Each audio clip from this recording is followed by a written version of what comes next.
जनता आप पे कैसे भरोसा करे? आपने पहले आप तृणमूल में थे, तृणमूल से फिर भाजपा में आए, फिर भाजपा से तृणमूल में आए, और अगर मान लीजिए जनता आप पे भरोसा करके जीत दिलाती है तो कल आप कैसे ये भरोसा करें कि कल आप दल नहीं बदलेंगे?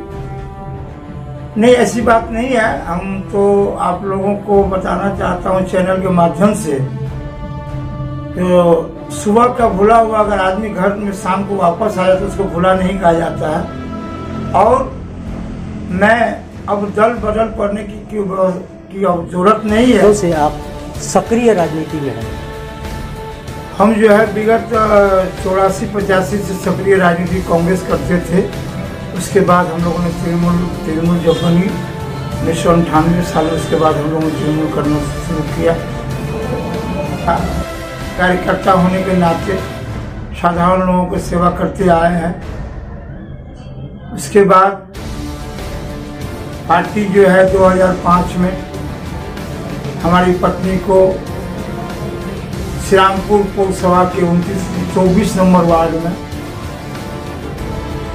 टीएमसी के कैंडिडेट के रूप में पार्टी जो है टिकट दिया। उसके बाद हम लोगों ने जनता के आशीर्वाद से 24 नंबर वार्ड में विजय प्राप्त हुई। वो हमारी पत्नी काउंसिलर थी उस समय से लेकर 2010 तक। उनके सहयोग में हम लोगों ने आम जनता का जो काम है किया। हमारे वार्ड में कम्युनिटी हॉल नहीं थी, उसके लिए हम लोगों ने कुछ पैसा छोड़ के गए थे, तो उसके कम्युनिटी हॉल बनेगा। मालूम नहीं क्यों कम्युनिटी हॉल नहीं बना, आज भी नहीं बना। एवं हमारे वार्ड में बच्चों को खेलने का एक छोटा मैदान था, उसका भी हम लोग प्रपोजल रखे थे कि मैदान होगा।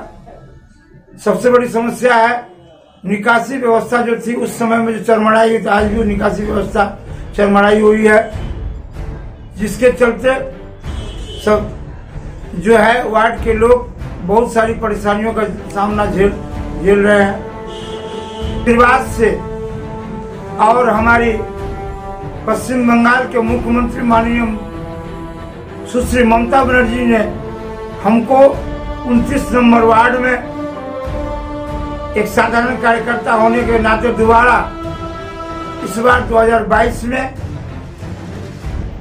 जो है टीएमसी का टिकट दिया गया। इसके लिए मैं पार्टी एवं हमारे जो नेता हैं ममता बनर्जी जी एवं अभिषेक बंदोपाध्याय, हम लोगों के जो श्रीरामपुर के माननीय सांसद कल्याण बनर्जी और हमारे इलाका के एमएलए अरिंदम गुइन का आभारी हूँ। उसके बाद हमें दुख के साथ कहना पड़ता है श्रीरामपुर म्युनिसिपैलिटी के अंदर में 29 नंबर वार्ड एक है, अंग है, लेकिन समझ में हमें नहीं आता है 29 नंबर वार्ड के लोगों को आज भी श्रीरामपुर म्युनिसिपैलिटी के मानचित्र में ठीक से जगह नहीं मिल रहा है। इसके लिए जनता की आवाज को सुनते हुए हम लोगों ने हर एक घर में डोर टू डोर घूमने के बाद जनता जो बहुत सारी कंप्लेंट मिल रही है, हम लोग जनता को आश्वासन दिए हैं जो अब अगर हम लोग जीतते हैं तो आपका जो कुछ असुविधा है उसको हम लोग पूरा करेंगे। सबसे बड़ी बात है निकासी की व्यवस्था जो है 29 नंबर वार्ड में बहुत ही खराब है। आप जो आरोप लगा रहे हैं वो वर्तमान पार्षद पे आरोप लगा रहे हैं, वो पहले आपकी पार्टी के थे, बाद में उन्होंने दल बदल लिया, आप भी बीजेपी में गए थे, फिर बीजेपी से आप तृणमूल में ज्वाइन कर दिए, तो ये आरोप पहले आपने क्यों नहीं लगाए?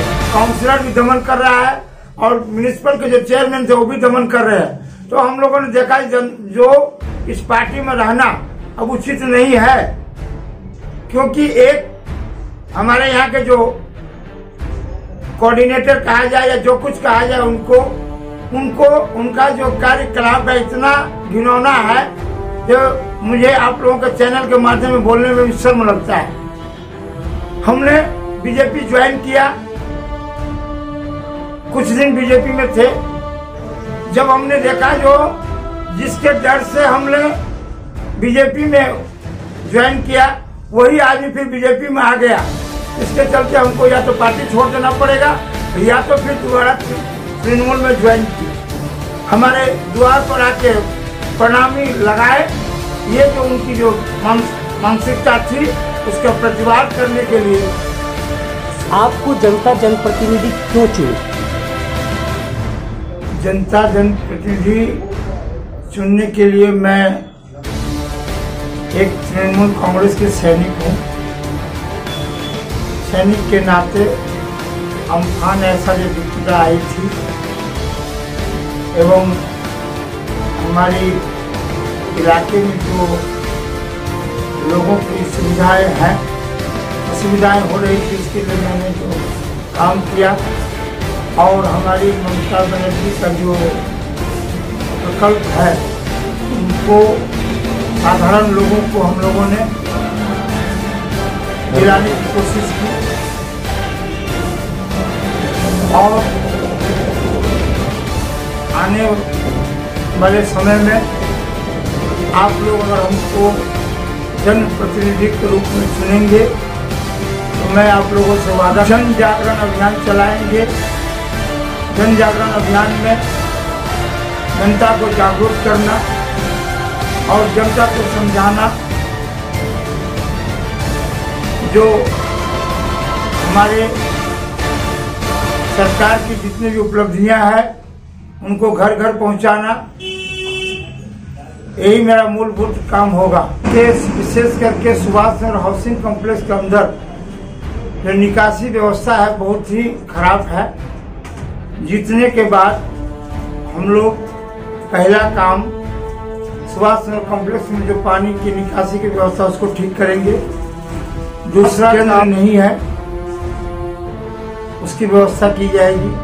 कम्युनिटी हॉल नहीं है उसकी व्यवस्था की जाएगी।